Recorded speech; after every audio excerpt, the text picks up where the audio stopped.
Okay, we're gonna get going here. Make sure everything's set up. This is gonna be fun.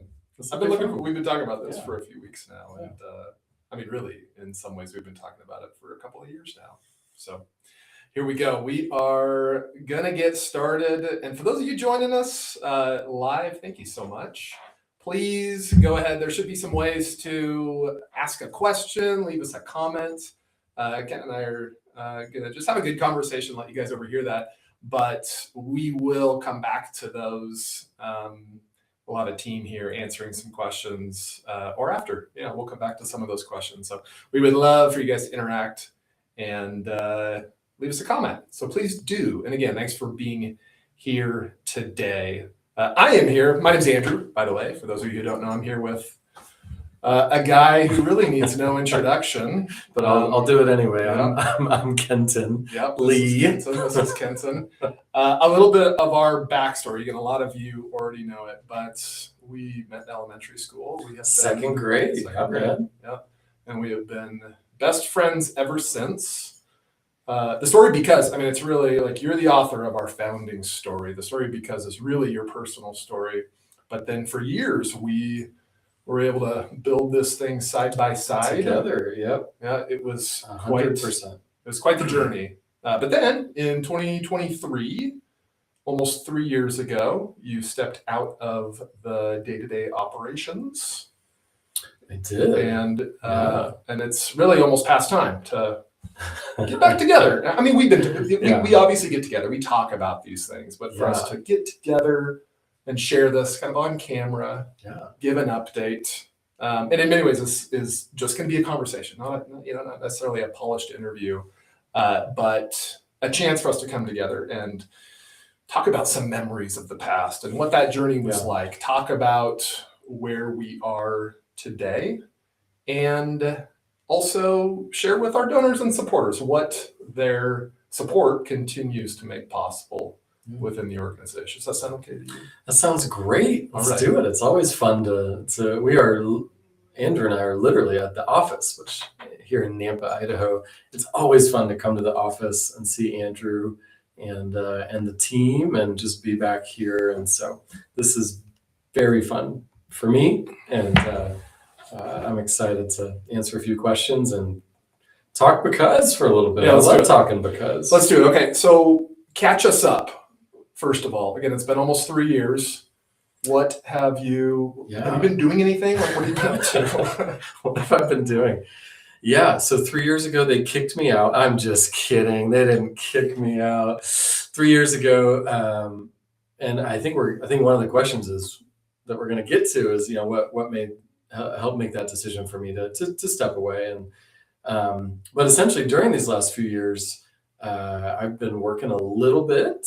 There's a wonderful community college here in our town, which I love, our town of Nampa, Idaho. Been here my whole life. So there's a community college called College of Western Idaho. And so one of the main things I've been doing is I'm the director of a new program over there called the Entrepreneur Lab. I love entrepreneurs, love working with people that are interested in starting a business, starting a side hustle. So absolutely love being a part of that. But then I spend a lot of time with my kids. I've got 2 amazing kids. Kenny is 11, Rosie is 10. And Rosie's actually very good friends with Andrew's daughter, Finley, one of Andrew's kids. But, long story short, and I'll get into this maybe a little bit more too with our next question, but my wife wanted to work full time. And so, we have these amazing kids who still need people to take care of them a little bit, although they are in school and things like that. And so I'm dropping the kids off. I'm picking them up from school. I'm spending a lot more time with the kids, which I love than I used to, but I still have time to work a little bit as well. So most of my days are working with College of Western Idaho and this new program, and then hanging out with the kids. And there's a few other little projects and little things that I give a little bit of time to as well. But it's been a great 3 years, almost 3 years of just kind of shifting and doing a few different things. I like to say it's a new chapter, right? and this is a long answer, but but kind of in the middle of that chapter too, I turned 40. So it was just kind of a couple things that happened where I thought, I think I'm ready for a new chapter. I think it's a healthy place in my life to make a change. And it was healthy for my family, and truly, I think it was healthy for because. Yeah. And so, yeah, in a lot of ways, just started this new chapter a couple of years ago, and it's been very, very good. I'll be honest, it hasn't been a home run chapter. Transition is tough. Change is tough. I'm more of a routine and state kind of stability kind of guy. So making changes wasn't natural for me necessarily, but it's been very, very good, and I don't regret it one bit. Yeah, no, I appreciate you sharing all that. And again, this isn't the first time. In so many ways, it was a couple of years of discussing this pull that you were feeling, some of those plans, and then the details of that transition, helping that go well, which again we can get back into at some level. But I still get questions, even to this day, of what is Kenton up to, and why? Again, like, did you make that decision? Because in a lot of ways, when you talk about a CEO or a founder, especially a founder moving on from like this thing that they created, like it was your baby for so many years. Like this is something that you started, and people naturally wonder, because in a lot of cases, like there's messiness behind the scenes. Like what happened? Was there a bit of a falling out? Yeah. And even now, people are like, well, what's going on? We got them in the same room together, but like, did something happen? Yeah. But in so many ways, the way that the organization has been able to not only continue but to grow and to flourish is because of the way that you set it up. But okay, all of that. Let me boil that down to a simple question. Yeah. Of like take people behind the scenes a little bit. What was there? Was there some messiness? Like what was the hardest part of that transition? No, it's fun to talk about, and for people listening, excited to get into the weeds a little bit. We had sent out, we had tried to do, and as I was leaving, as I was transitioning out, Andrew and the team did an awesome job with this great transition plan, and we tried to let people know what was going on, but we didn't do a long form conversation about it necessarily, and so it is kind of fun to get into it a little bit. And I think for me, it really starts with it's all about the mission, right? It's not about me. It's not about Andrew. It's about the mission. And I think early on, I had probably seen and read and just been cognizant of so many, whether it's commercial or nonprofit or churches or whatever it is, so many organizations that would struggle if things became a lot about the founder or the leader and less about the mission, right? And so really early on, I kind of knew, like, it's such a privilege and pleasure and joy to be the founder and try to get this thing started and get it going. And then once we got it going a little bit, we accidentally went viral, and wow, that just changed our lives and changed our organization. And you and I got to build this, but always in the back of my mind, I never viewed myself being here forever. And because I don't know, I didn't ever see it that way. Why is that though? Is it because you like to start new things? I do like to start new things. I kind of learned that throughout my life and throughout my career. I like starting new things. Yeah. But I really, a bigger piece of it was I just knew we've all got a certain style. We've all got a certain way we do things. Mm-hmm. I didn't ever want to hold us back, truly, I didn't want to ever hold us back. I didn't ever want to be the only person in the room that didn't know that I shouldn't be there. I just never wanted to get anywhere close to that. Right. Where people are like, oh my goodness, when is this guy going to leave? So I just, and not that anyone ever felt that, I don't think, but I never wanted to get close to that. And so I still remember at a certain point after we got in a really healthy spot, which we're always hustling and grinding, but it seemed like we were in a pretty good spot. I remember telling the team at a retreat that, hey, at some point, I think I might have even put a couple of years on it. I think it was like 2018. I think there was like a 2-year plan that turned into a 5-year plan. I missed on the projection. But the idea is you gave us plenty of notice, which to your credit, because even what you just said, like this idea of planting that seed, because that can in some way start that clock ticking in people's heads. Yes. But I think in some ways you wanted that. Maybe you wanted that pressure. You wanted that deadline. I did. I wanted the opportunity. I wanted people to know this isn't just my thing. I'm not going to be here forever. In fact, I'm planning on stepping away at some point. And I wanted others to feel that opportunity to lead. I remember, so it did kind of turn into a longer process than maybe I anticipated. But throughout those years of me knowing I was leaving, the team knowing I was leaving at some point, throughout those years, I stepped away from our leadership team. I stepped away from really a lot of the strategic decisions, and that was really healthy. It was hard. It was hard for me to let go of some of those things, especially because at the beginning, and you know this, I mean, I did everything. Not that we had a lot going on, but I was the social media guy. I was the website guy. Anyone who bought shoes, anyone who donated, I knew every single thing that Because International did. I knew every single thing.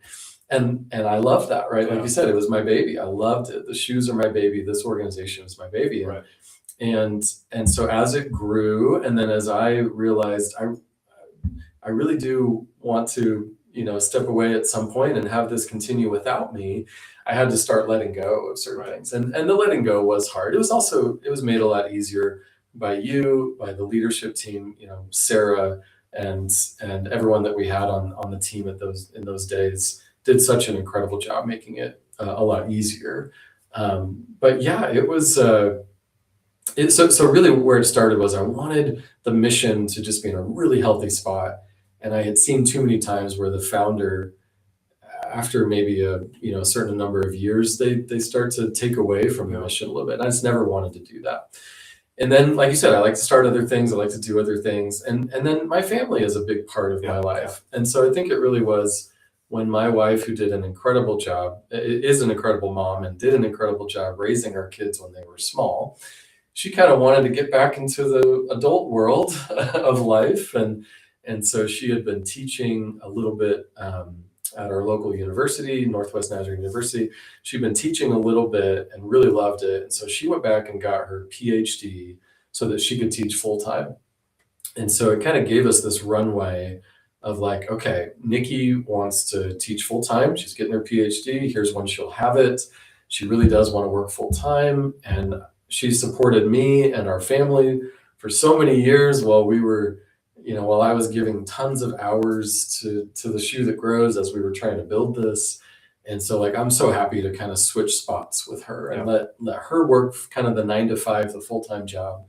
And then I'll hang with the kids. And since they're in school, I can still work a little bit, but it just felt like really good timing to step away, And, again, even I joked earlier, and if ever you see me and talk to me in person, if ever people ask, I usually do kind of joke and say, oh yeah, they kicked me out, right?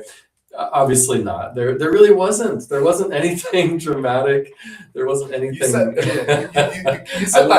I liked that own joke about it. Well, and kind of again the way you got the clock ticking, like you set your own deadline in a lot of ways. And a lot of what you said there. I mean, that even reminds me of that whole arc, the story. And even back to those early days. So it was April of 2015 when the story went viral. And that was one of these, like we have these inflection points. And you leaving in 2023 was one of those. There were others along the way. A huge one was April of 2015. The story got out, kind of as you say it, accidentally went viral. It happened a couple of times in the years following that. But that was the weekend where everything changed. You talk about how you were just, you were doing everything at that point. When it went viral, when the story went viral, it was your personal cell phone, it was your email that got blown up. It was you being overwhelmed by all of this. And that led to some emergency board meetings that led to the conversations you and I ultimately had, and me quitting my job at that point to come in And then it was the two of us, right? Especially that first 6 months to a year. We got an intern. We added a team member here and there, but for the most part, it was you and I kind of dividing and conquering. And as I like to say, like I tried to kind of build the operation. I was more or less chained to my desk. You were the one out there still telling the story. As the founder, as kind of, again, the author of that founding story, pulling in more support, building relationships with donors. And we were a great team because of that. Again, me kind of able to focus on my side, you on yours. But as you said, I think even then you were setting up a potential succession plan. It wasn't just you holding it all together, but it was the way you were able to bring me in. And the team, just the natural complementing strengths that we had. And still the risk that we took, because in a lot of ways, going into business, or in this case a nonprofit, but with friends, with family, there's some risk associated with that. For sure. How did it turn out for us from your perspective? I mean, one of the things I'm most proud of, specifically with you and me, again, best friends since second grade, and not only that, our parents were best friends, our brothers were best friends, and I didn't want to. I probably didn't think about it in this way of like, oh man, is this going to mess it up? But I didn't want to mess it up. I didn't want that to be messed up at all. But we jumped in together, and it's been years, man. And side by side working every day for a lot of those years. But it's been years, and it's not like. It's not like I defer to you 100% or you defer to me 100%. We have a very good working relationship. We don't always agree on things, and even in the midst of disagreements, or let's try to hash this out and talk through this. Man, we have remained such good friends and so solid. And I mean, I can't wait to when we're old and gray to be able to sit in our rocking chair. Great. I'm getting there. But sit in the rocking chair and look back at what we built together. And truly have like no heartache about it, because we remained friends this whole time.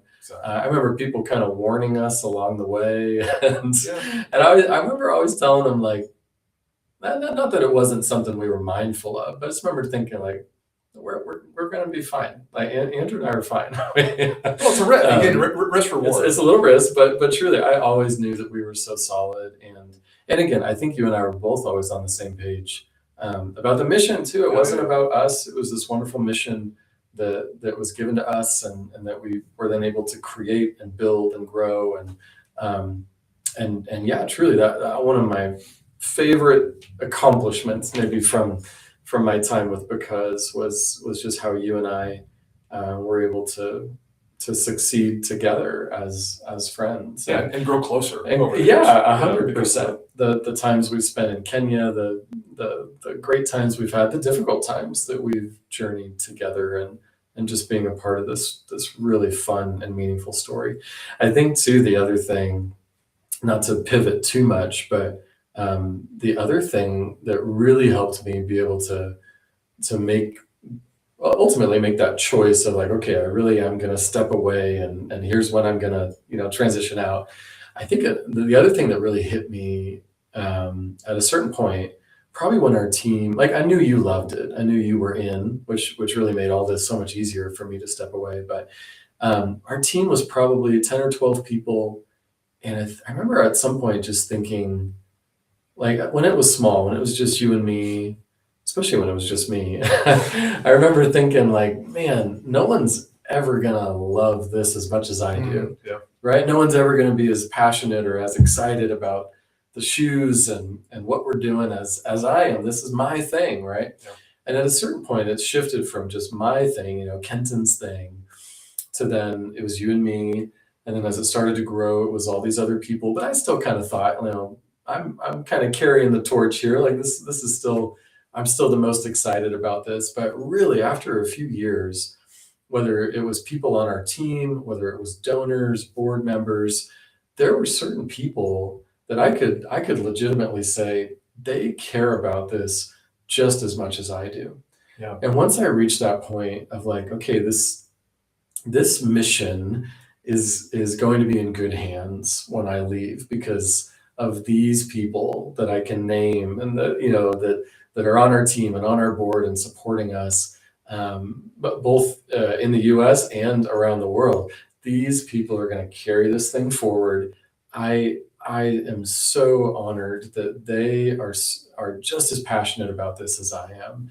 And once I hit that, it really was, again, it was almost an easy choice of like, okay, I think this makes sense for me and my family to step away. I think this makes sense for the organization. It's in a great spot. I wanted to leave on a high note and, on a good year and with good things happening. And then again, man, so many people that cared about this.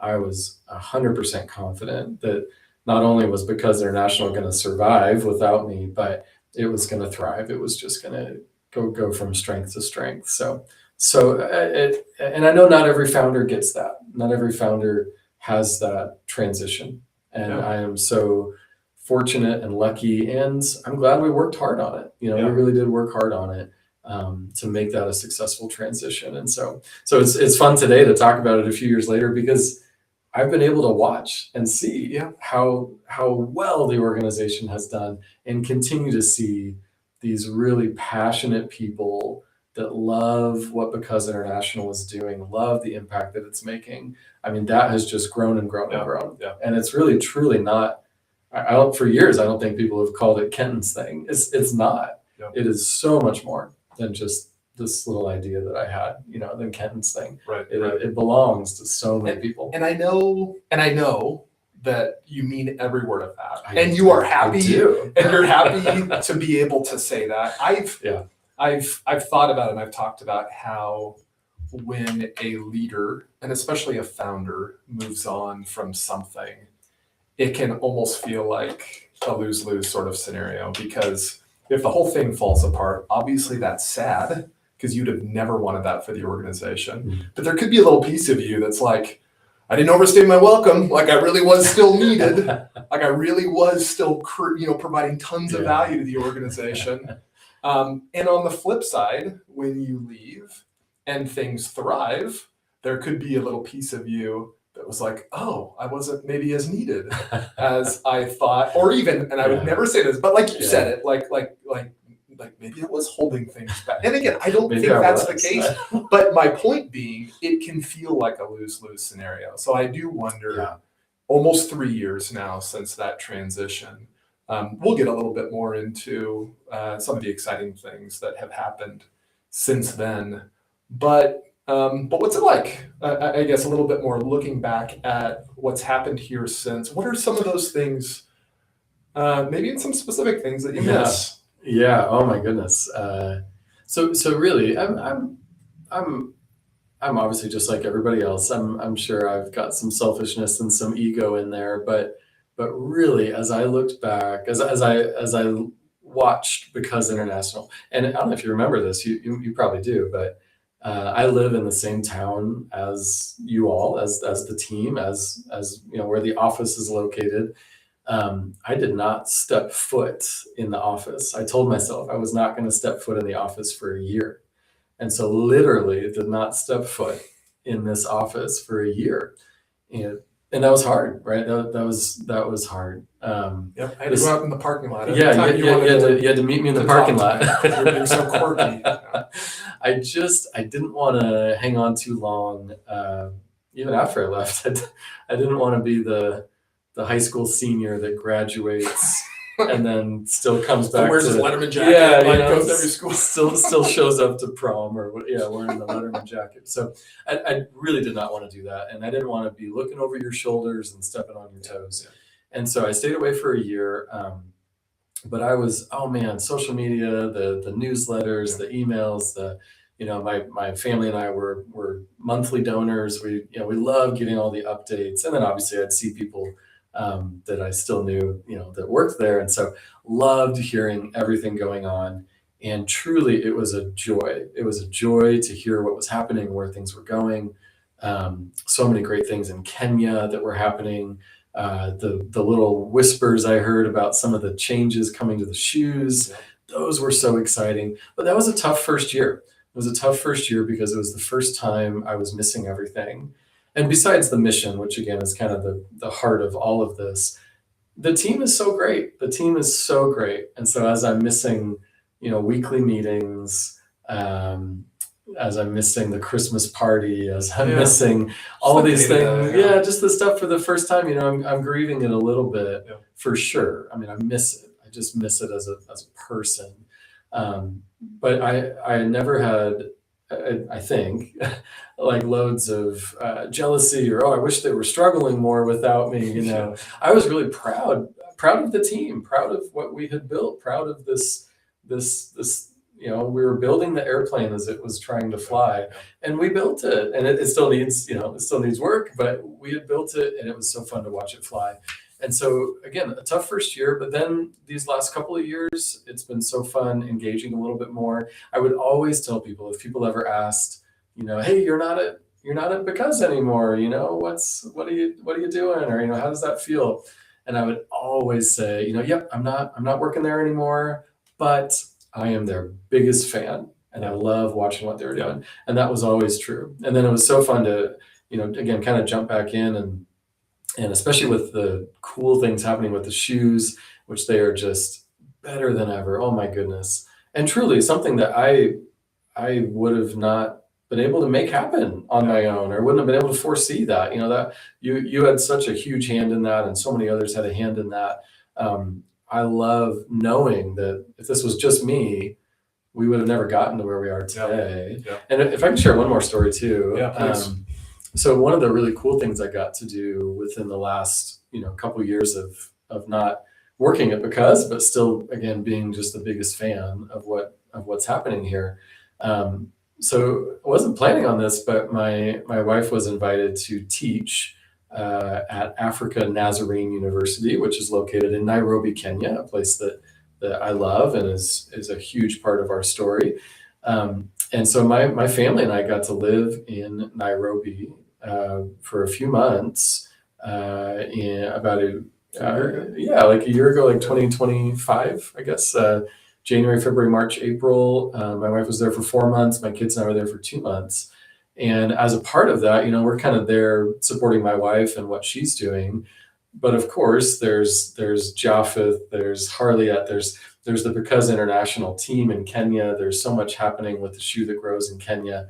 And so loved interacting with the shoes and with Because there. And especially we got to do a couple of shoe distributions, but one of them, my mom came out and my brother came out, and they had never been to Kenya. They'd never done a shoe distribution. So they were there. And at the same time, there were some Because International staff that were there as well. Sarah and a few others were there too.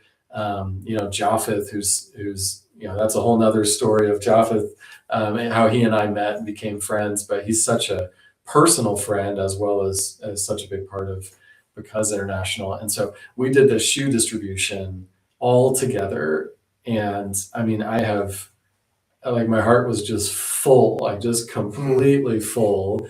And here I am. I'm not working there anymore. I'm still the founder, but it's not something that I've had a hand in these past few years. And yet here I get to be a part of it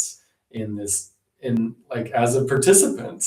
And it was so fun to distribute the shoes, to connect with the amazing partner that we worked with, to do it alongside my mom and my brother, my kids, my wife, friends from Because, Japheth. Like, it was just a memory that I won't forget. And it was so fun for me to, not do it as a full-time thing. I'm the founder. Here's what I do every day. But to do it just because I love these shoes. I think these shoes are great for these kids. I want to be a part of this. And again, kind of have it come full circle with my mom, especially being there. It was a wonderful memory from about a year ago. So yeah, so still involved. Again, I'm the biggest fan of Because. I just love it. Love cheering you guys on. And again, it's kind of fun talking about it here for people that are interested in that kind of behind the scenes story. Yeah. And even to I guess, catch up then, everyone, on what exactly has happened in those coming up on now 3 years since you transitioned away. Um, and again, I almost think about that first fall after you left. I mean, that is where the team was hit with this inspiration for a new shoe. That was part of it. But again, so much of this was you handing off that vision and that energy over the years so that it would live on without you. So again, this inspiration for the new shoe, which then, and I've got one of those here, and even behind us, you can still see all these different versions of the shoe. But from there, being able to take this version, which we've halved our production cost, we can now produce at 4 times the rate that we used to. Amazing. This allowed us to go from distributing about 40 to 45,000 pairs a year. I think in 2024, we did about 44,000 pairs to last year over 100,000 pairs. This year, unbelievable. We're on track to do well over 125,000 pairs. A renewed focus on Kenya, like that was as you just said, that was the founding story. Yeah. And now every $10 gets a pair distributed, but it's in Kenya and we're producing them all there. Yeah. We've got these distribution partners. When you and I first started this, it was out of your house and it was out of my bonus room. And again, we had a $10 price then too. We did. We were producing them for about 4 or 5 times what we're producing them for now. So we had a negative margin. But yeah, that is the go-to joke over the years. Yeah.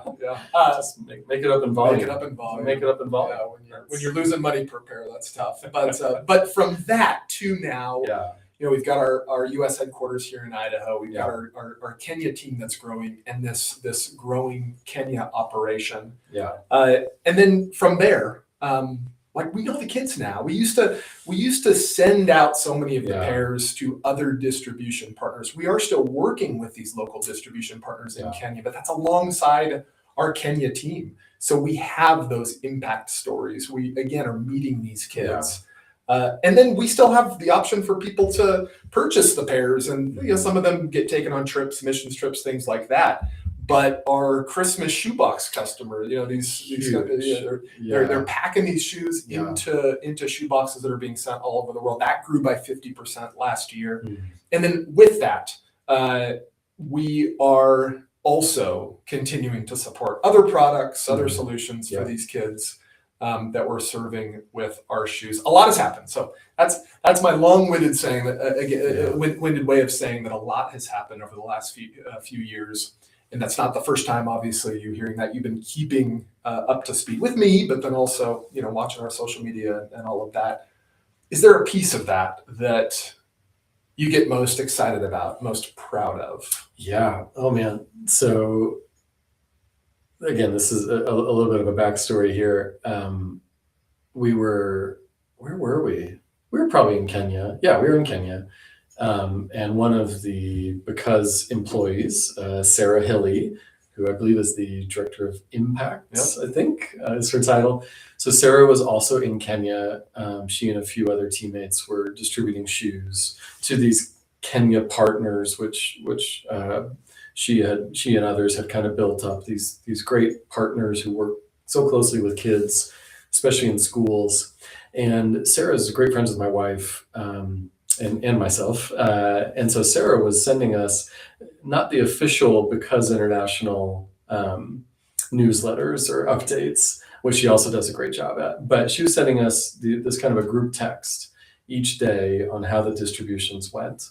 And I remember sitting and reading these long texts. I'm really glad she wrote them, these long text messages that talked about these interviews that she's doing with these families, with these parents, talking about these interviews with teachers and people that are working with these kids and around these kids every day, and how they're talking about the importance of footwear, the importance of shoes, and how our shoes are a great solution.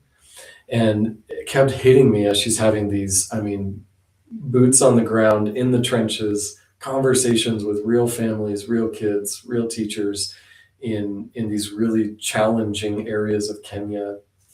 And I remember thinking to myself, and this is my answer to your question, when I first started, not that I was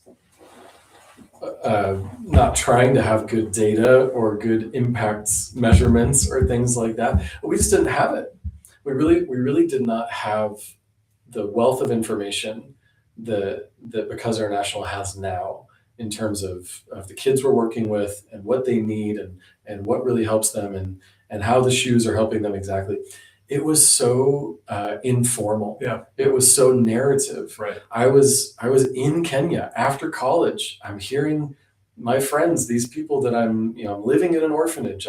I'm hearing these conversations. I'm seeing it with my own eyes. I'm talking to people, but this is not hard data, right? We start to make our shoes. We start to get some of those first few pairs out there. We're getting good feedback that these are working. These are important, even though the shoe has made lots of improvements since then, but even those early versions, like they were making a difference, but it was just anecdotal. We had no data. It was anecdotal. Yeah. And so for me, one of the things these last couple of years I am so proud about, like, again, we believed it because people were telling us, but now to really have Sarah and the Because International team and just the culture of Because really go so in depth into measuring that impact, really understanding that impact. And it all goes back to, what do these kids need? Yeah. What do they need and how can we help them? And that's all I ever wanted to do, right? And so I heard it so much anecdotally and narrative, and now to see it at a larger scale and to see it really play out, that like me listening all those years and believing what people were telling me, believing that something small like a pair of shoes really can make a big difference. It's so rewarding. It's so special to see that now really playing out. And not only shoes, but what are other things we can do to help the kids with their health and their education. And I think it all comes back to something that I hope is always a part of the Because International DNA, whether I'm here or not. But I think it all comes back to doing these small things that can make a big difference. From the earliest days, I knew that we were not solving every single problem for the kids that we were working with. We do not have a one size fits all solution that now makes life perfect for them. But we felt like we had a small solution that really did make a meaningful impact in their lives. And we wanted to get that out there, right? And I think even as I was getting started with Because, even just in the very, very early days, my personal choice was, I know I don't have a perfect solution. My other alternative is to do nothing. And I just truly thought, I can't do nothing. Yeah. I just can't. I can't not try to help with what I just saw, with what I just experienced, right? I can't do nothing. So even though I know this isn't perfect, I don't know. I'm just one guy with an idea for a pair of shoes. It's not a perfect idea. But even though I know it's not perfect, I really believe, because I have people telling me and I'm asking questions, I really think this pair of shoes, with what we think it could do and how it can grow and how it can be durable, how it can last, I think this could be a small thing that can make a big difference for these kids. Yeah. And I'd rather do that than not do anything, just because it's not a perfect solution, right? And so again, boy, I am just blown away by the dedication of Because International as a team, as an organization, to understanding what the kids need, working with partners on the ground, working with locals, working with local leaders, teachers, administrators, parents, to understand what the kids need and deliver it in the best possible way that we can. I love it. I love it. I'm so proud of that. And again, not that I was opposed to that. You know what I mean? I mean, you and I, over the years, we always wish we had more data, wish we had more numbers, wish we had more. It's a journey. It's more always been a journey. Measurements, right? Yeah. And so I'm so glad that we've gotten there, and I'm so glad. I'll stop talking so much here, but truly over the years, and you were there for so many of these conversations. Over the years, especially those early years, we have had donors and supporters believe in us when we didn't have all the numbers, when we didn't have all the data, when we didn't have the great operations that we have now. They caught the vision. They caught the vision. Yeah. They caught the vision. They caught the heart behind it, which really was this practical compassion, we can't do nothing. Nothing is not the answer. So here's something practical that we can do. It doesn't solve every problem, but it really does make a big difference for these kids. And if you support us, we are going to work our tails off to make this happen, right? We had so many people believe in us over the years, foundations, individual donors, churches, different groups. My goodness, it's humbling and so surreal when you think about how we got to where we are today. So many people helping us out when we're just a couple of guys from Idaho who had a crazy idea, right? I mean, we're not well placed to maybe have done this, but we did it, and still doing it. Obviously, you and the team, and so, man, what a joy! But it's been so fun to see. The shoe is so good, so good. Although I felt it was good at every stage, I believed in relatively it. I good. believed in it at every It's always been stage. getting better. And it's so great. The work is so great. The team is so great. Our partners are so great. It's also so. I really will wrap up with this. It's so fun to see so many good things happening in Kenya. Yes. Kenya is such a special place. Beautiful people, wonderful country. They have so much to offer. I am so proud that the shoe started in Kenya. The idea for the shoe started in Kenya.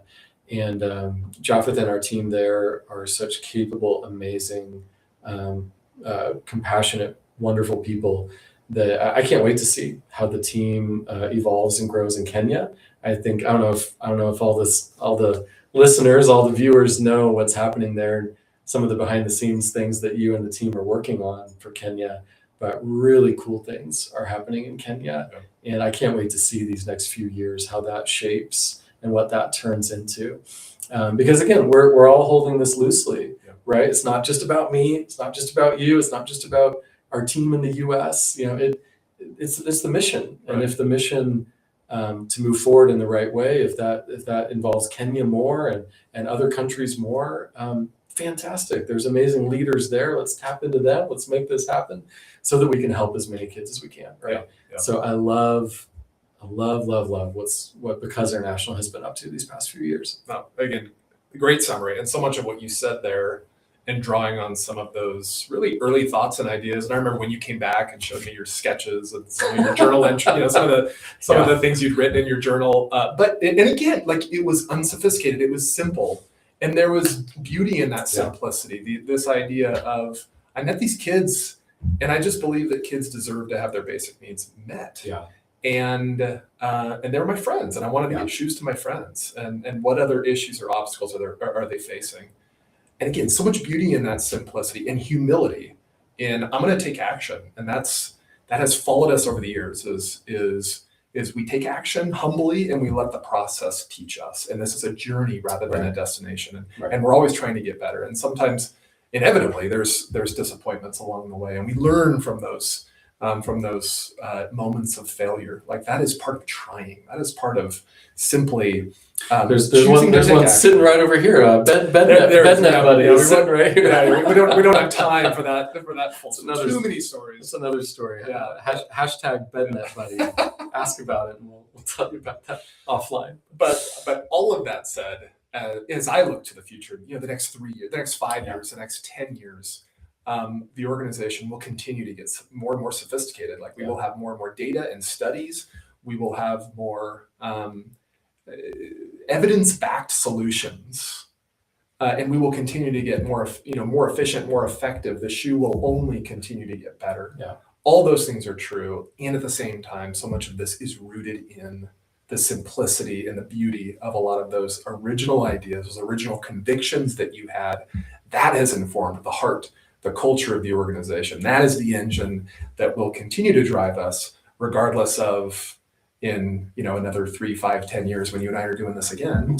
What the organization looks like exactly. So we can end on that idea. I love it, but I also if there's anything else, because I tell people to.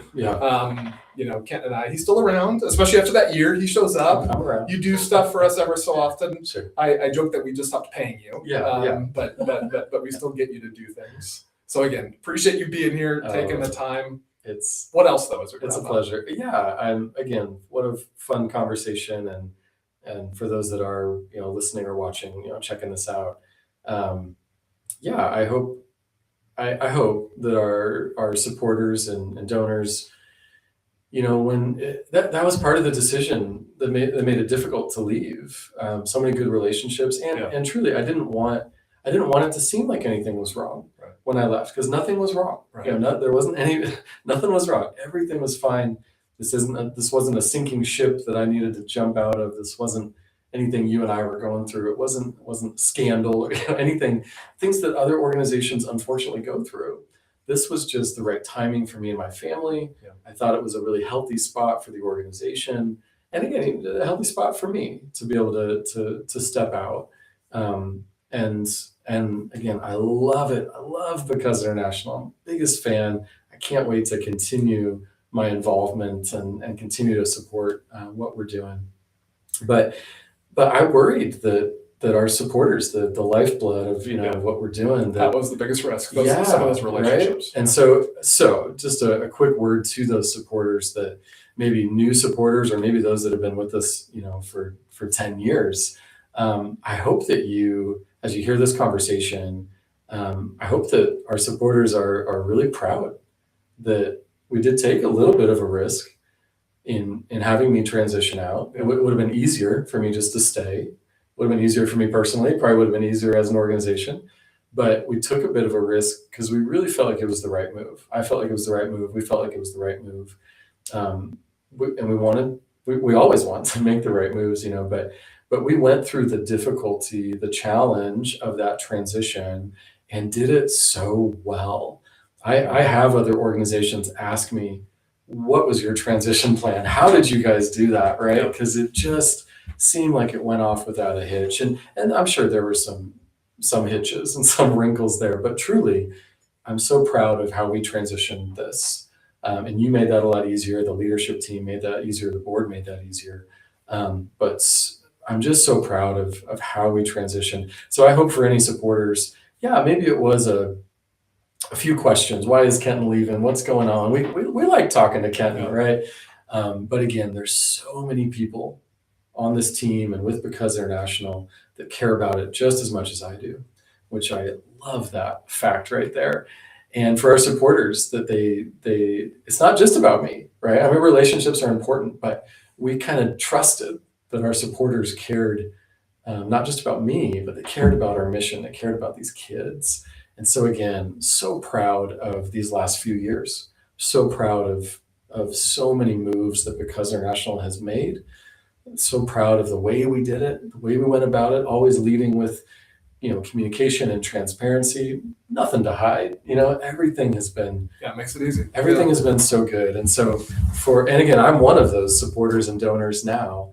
And so just a quick word to those who are there supporting us. Thank you. Yeah. Thank you for allowing us the room to make good decisions. Thank you for all of your support. Thank you for supporting the mission, being a huge part of this. I've got names and faces that are coming to mind of people that also handled this transition so well, so well.